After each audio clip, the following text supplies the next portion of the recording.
इक्ष्वाकु वंश का वर्णन। सूत जी बोले, श्रेष्ठ ऋषियों, अब मैं इक्ष्वाकु वंश का वर्णन करने जा रहा हूँ। आप लोग ध्यान पूर्वक सुनिए। देवराज विकुक्षी इक्ष्वाकु के पुत्र रूप में उत्पन्न हुए। वे इक्ष्वाकु के 100 पुत्रों में ज्येष्ठ थे।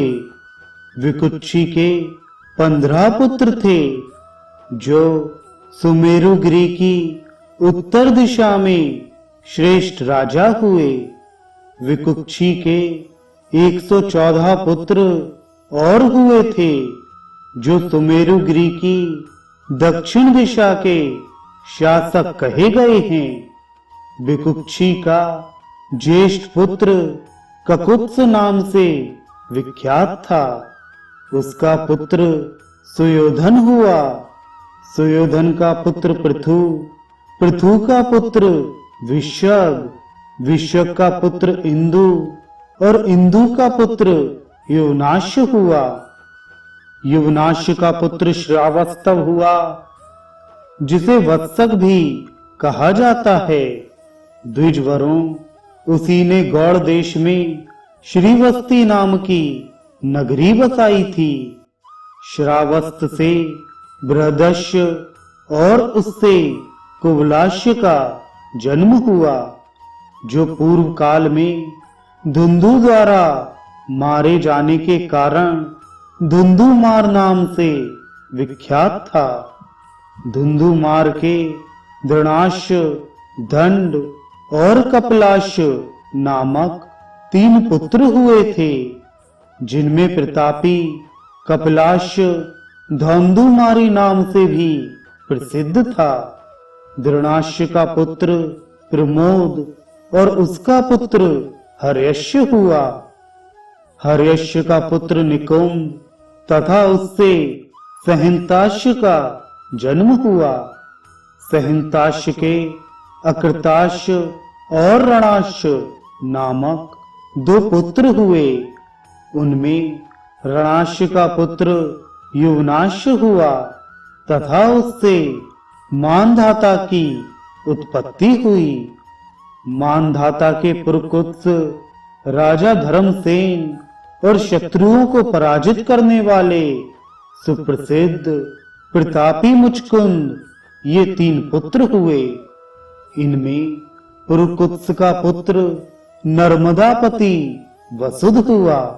उसका पुत्र संभुति हुआ और संभुति से त्रिधनवा का जन्म हुआ। त्रिधनवा से उत्पन्न हुआ पुत्र त्रयाणुण नाम से प्रसिद्ध हुआ। उससे सत्यव्रत और सत्यव्रत से सत्यरथ का जन्म हुआ। सत्यरथ से हरिश्चंद्र, हरिश्चंद्र से रोहित, रोहित से व्रक और व्रक से बाहु की उत्पत्ति हुई। बाहु के पुत्र राजा सगर हुए, जो परम धर्मात्मा थे। उन सगर के प्रभा और भानुमति नाम वाली 2 पत्नियां थीं। उन दोनों ने पूर्व काल में पुत्र की कामना से औवाग्नि की आराधना करी थी। उनकी आराधना से संतुष्ट होकर उन्हें यथेष्ट उत्तम वर प्रदान करते हुए और उन्हें कहा, तुम दोनों में से एक को 60,000 पुत्र होंगे और दूसरी को केवल एक वंश प्रवर्तक पुत्र होगा। तुम दोनों में जिसकी जैसी इच्छा हो वह वैसा वरदान ग्रहण करे। तब प्रभा ने 60,000 पुत्रों को स्वीकार किया और भानुमति ने एक ही पुत्र मांगा। कुछ दिनों के पश्चात भानुमति ने असमंजस को पैदा किया तथा यदुवंश की कन्या प्रभा ने 60,000 पुत्रों को जन्म दिया। जो अश्वमेध यज्ञ के अश्व की खोज में जिस समय पृथ्वी को खोद रहे थे, उसी समय उन्हें विष्णु अवतार कपिल ने जलाकर भस्म कर दिया। असमंजस का पुत्र अंशुमान नाम से विख्यात हुआ।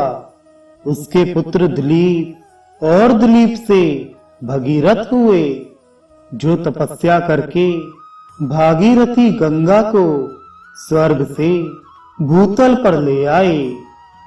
भागीरथ के पुत्र नाभाग नाम से प्रसिद्ध हुए।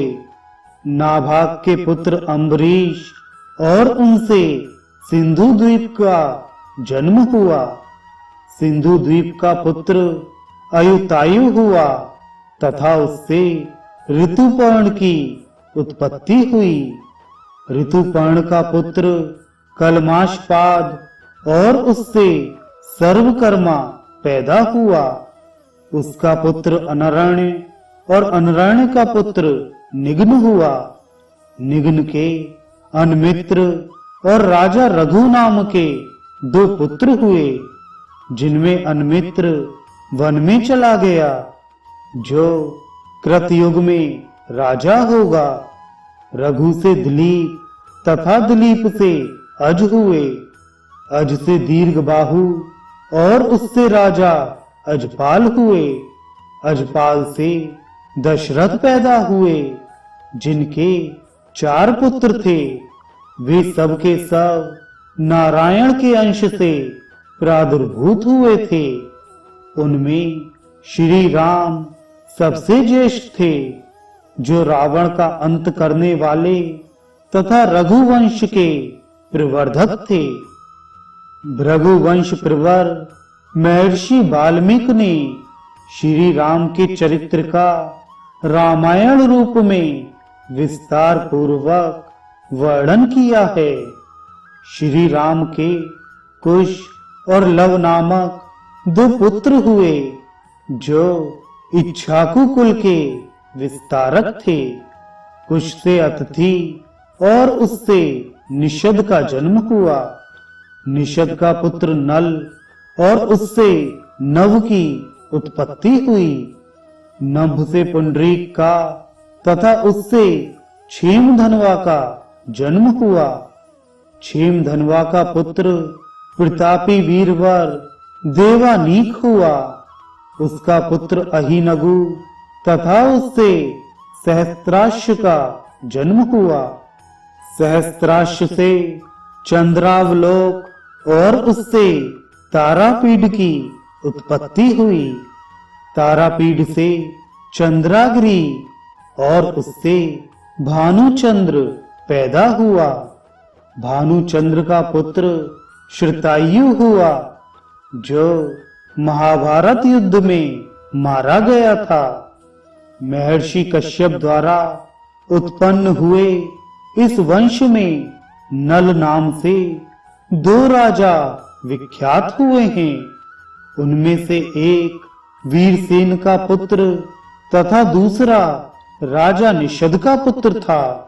इस प्रकार वैवस्वत वंशीय महाराज इक्ष्वाकु के वंश में उत्पन्न होने वाले ये सभी राजा अतिशय दानशील थे।